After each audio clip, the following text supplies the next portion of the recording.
Hi folks, welcome to video number 8, and we are taking another diversion, this time to investigate the Kirk family, but with no James T in sight. We left the family tree looking like this, but our focus is on the Kirk family, and so this is how things stand at the moment.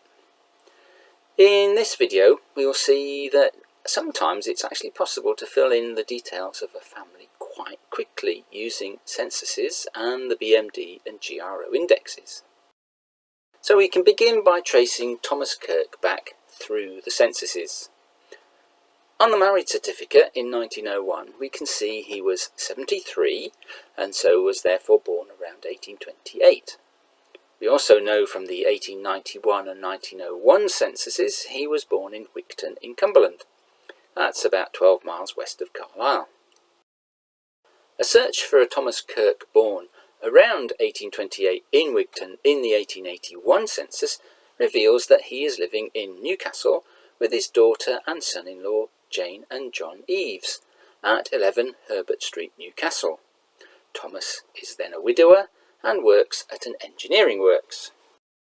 If we look again at the 1891 census, we see that Jane Eves is still living at the same address, next door to Thomas and Margaret Kirk. And another look at the 1901 marriage certificate of Thomas and Margaret reveals that son-in-law and daughter John and Jane Eves are the witnesses. In the 1871 census, Thomas is living in 15 Burn Street, Colchagate, Carlisle, married to his first wife, Elizabeth. They're aged 43 and 50 respectively, and they have 3 daughters, Frances, 21, Jane, 17, and Anne, 13. So they were born around 1850, 1854 and 1858 respectively. And we can see that the youngest daughter, Anne, was born in about 1858 in Middlesbrough. In the 1861 census, Thomas is in Simpson's Court, Carlisle, with his wife Elizabeth, aged 32 and 44 respectively, and with 4 daughters, Frances 10, Sarah 9, Jane 7 and Anne 3. And we can see that Elizabeth is older than Thomas, although rather than the 7 years in 1871, the age difference is now 12 years in 1861.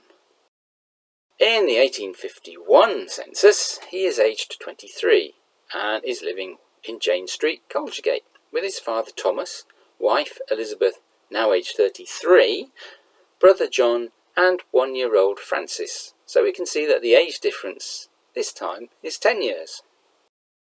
A search of the GRO index allows us to locate Jane's birth certificate, which records that she was born on the 23rd of September 1853 at 23 Jane Street, Carlisle. And we also discover that Elizabeth's maiden name is Howe. The birth certificate of Francis, who was born on the 30th of September 1849, confirms that Elizabeth's maiden name was Howe. A search of the GRO index reveals that rather than being born in Middlesbrough, the birth of Anne was actually registered in the district of Stockton.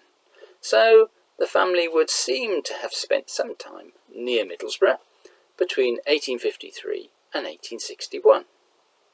And Thomas's occupation was a cotton hand-loom weaver in 1851, a weaver on Jane's 1853 birth certificate, and a cotton weaver in 1861, so it would suggest that he had to move around to find employment. Meanwhile, now that we know that Thomas's wife was Elizabeth Howe, this allows us to discover that they married on the 23rd of December 1848 at the Register Office in Carlisle. Thomas's father was called Thomas and is a weaver, while Elizabeth's father is John and he is also a weaver. In the 1841 census we find Thomas is aged 15, living with his father Thomas and a twin brother William, and they're in Willowholme in Colchagate. So this would suggest that Thomas's birth was around 1826. And it would seem that weaving was the family trade.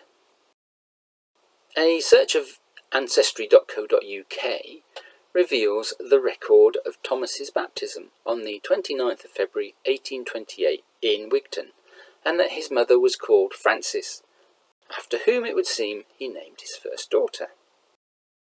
We can search Ancestry also for the baptism of Elizabeth Howe, and two possibilities arrive.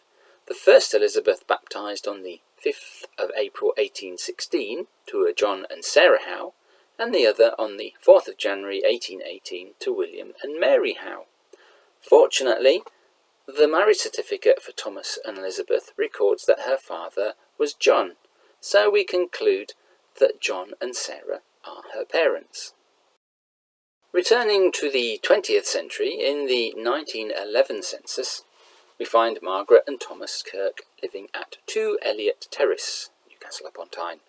Thomas is 83 and Margaret is now 70. A search of the GRO index reveals that Margaret Kirk died at the age of 74 on the 21st of December 1917 of bronchitis at 2 Eliot Terrace, and it was in the presence of her son William. This suggests that some of her ages as given in the various censuses are wrong. For instance, in the 1911 census, rather than being 70 years old, Margaret's age should be 68, while in the 1901 census, her age should be 58, instead of 59. A further search of the GRO index allows us to find out that Thomas Kirk died the following year, at the grand old age of 90. Interestingly, M. Slater, the granddaughter of Thomas, was the witness. This would be Mary Slater, who was originally Mary French, the daughter of Kate French, who was originally Kate Moffett, daughter of Margaret Moffett, who became Margaret Kirk. Therefore, strictly speaking, she was Thomas's step-granddaughter. Meanwhile, in the 1911 census, we find Thomas and Margaret's son William, and he's living at 44 Willem Road, Newcastle upon Tyne, with his wife Susanna and 3 children, Ethel Alice, William and Norman. Thomas M. Kirk was missing from the 1911 census, but a search of the BMD index reveals that he died on the 15th of January 1903 at 110 Enfield Road, which is where his parents were living, and he was aged 22. The informant was his brother William. So we can now update the family tree with all this information about the Kirks. Although we've discovered much about both George and Margaret's lives after they were married, their lives before they were married are a bit more problematic.